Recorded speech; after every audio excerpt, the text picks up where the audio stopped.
The Game Boy Color was released in 1998. That's 25 years ago. Feel old yet? I have the original Game Boy, the Advance, but I never got a color until now. I have the yellow one here. Well, actually the color is Dandelion, which is one of the 5 colors the Game Boy Color released in. One for each letter in the word color. C for berry, O for grape, L for kiwi, O for dandelion, and R for teal. Now I know this is a controversial topic, but for me the Game Boy Color is a true successor to the original Game Boy, and not just a revision of the original Game Boy. There were exclusive Game Boy Color games that it could play, and I guess it was similar to the new 3DS, but a bigger library. The Game Boy Color games were basically shaped the same as the old games, but now rounded off and no slot on the top, so you can't turn on your original Game Boy with one of these in. The 3 cartridges in this era were the mentioned color cartridges. There was also the original cartridges, which can be played on both systems. The black cartridges, which can also be played on both systems, but on the Game Boy Color, it added color to those games. As for the original Game Boy cartridges, when you play them on the Game Boy Color, you can add some color palettes to it by pressing different button combinations at the start of the Game Boy Color. If you hold up, you get a brown palette, you get blue if you hold left, and if you hold down, you get yellow, red, and blue. There are more color palettes available, and here's a chart I found online describing all the different combinations.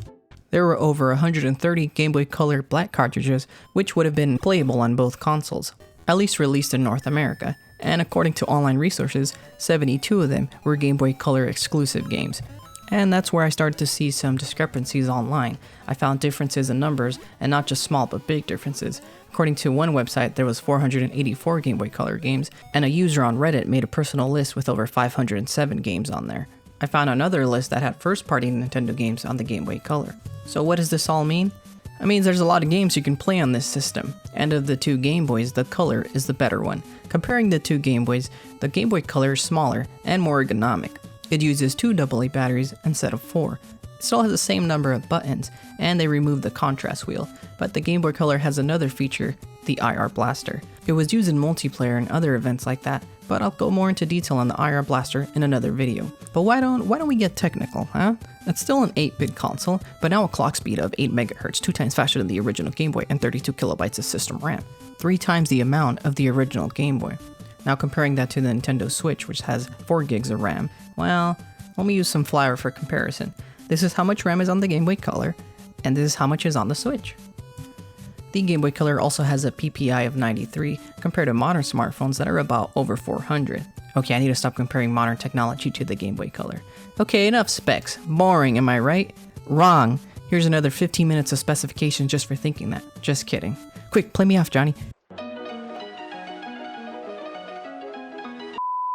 The games. You know, the reason you buy this dang thing?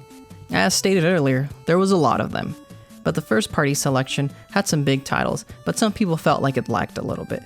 First-party games included the Legend of Zelda titles, Pokemon Crystal, Super Mario Deluxe, Mario Golf, and of course, Donkey Kong Country, to name a few. Now I have a few of these games, a few of the black cartridges as well, exclusive Game Boy Color games, and another type of cartridge that is technically a Game Boy Color exclusive are the Rumble Pack cartridges, such as Pokemon Pinball and Perfect Dark, which I've talked about in older videos. The Game Boy Color's lifespan was about 3 years, with the Game Boy Advance releasing in North America on June 11th, 2001.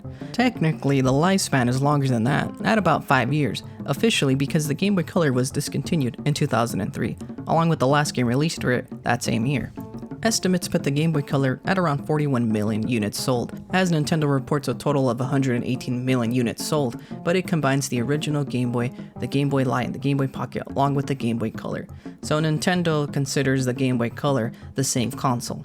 And I took that personally. A short lifespan and lower sales than the original Game Boy. Perhaps we've been too harsh on the Color. After all, I skipped it as a kid. Well, I didn't really skip it. I was 4 years old and didn't have income at the time, and I had the original Game Boy up until like 2002 or 2003.